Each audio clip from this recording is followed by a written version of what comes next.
Hi, I'm Professor Orion, and I will be your facilitator for the Orion Learning Human Factors Awareness course, along with Professor Learning. Hi everyone, I'm Professor Learning.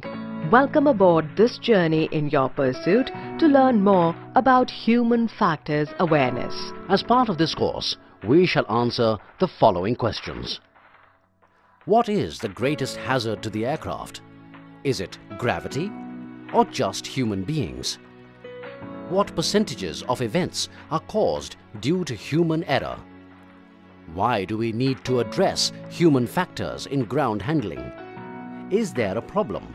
How to manage safety by reducing errors, and how we can improve efficiency by understanding our senses and how we think. How do you overcome fatigue? The following modules shall answer these questions. 1. Introduction to human factors. 2. Need for human factors in the aviation industry. Safety.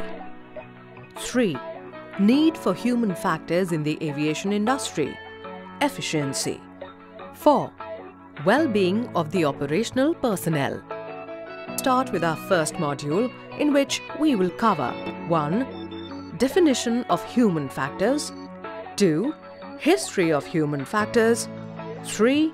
Understand the need and importance of human factors in the aviation industry. Professor, you must be aware that the aviation industry is considered one of the most dangerous professions.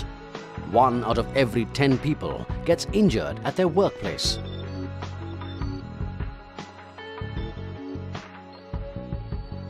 Well, that's a huge 10%.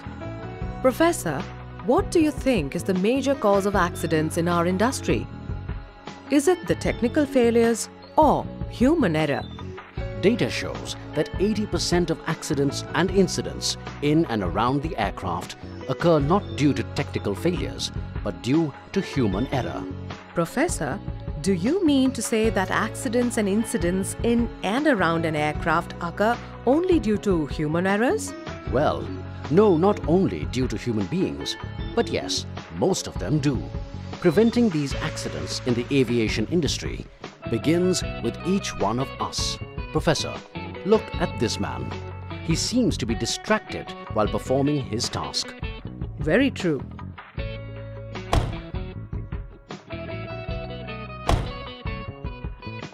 Professor, this man seems to be totally disturbed.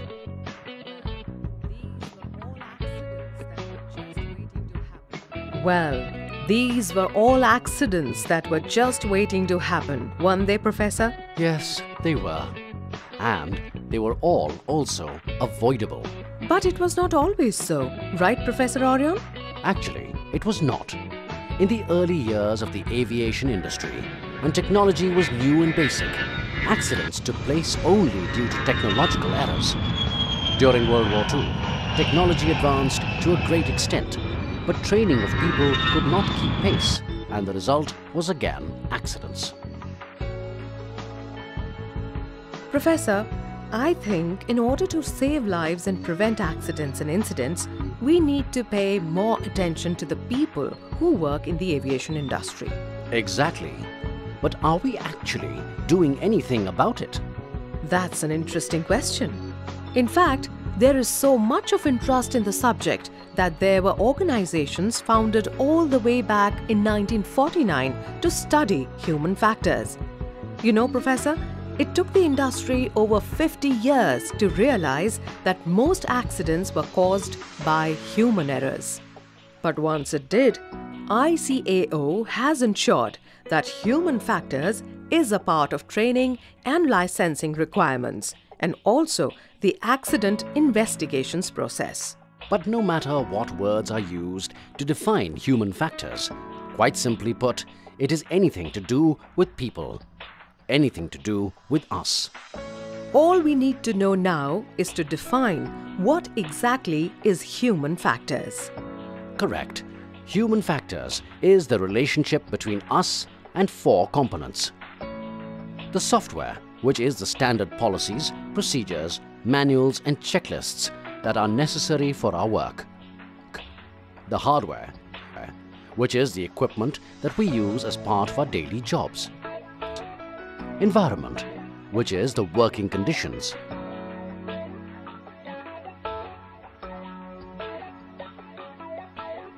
Liveware, which are the other human beings we work with and us. And if we put all these things together, it's called the shell model. This was one of the first models designed for a better understanding of human factors. Till recently, the focus of all human factors study in our industry was on air traffic control, flight crew performance, and flight deck design.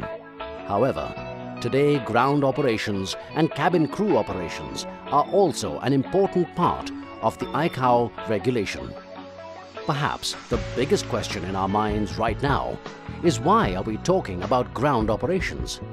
Is there a real problem? Remember, 80% of accidents and incidents in the aviation industry happen not due to technical problems, but due to human error.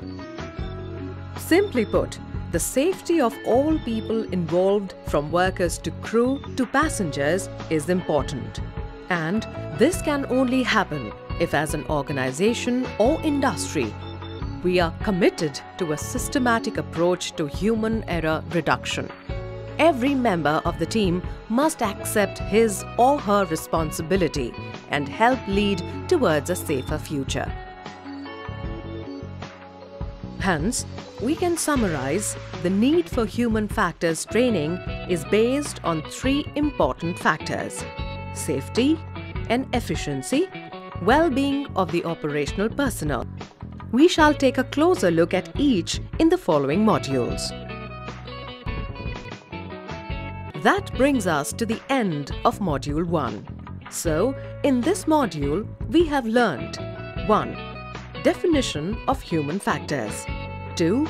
History of human factors. 3. Understand the need and importance of human factors in aviation. Thank you.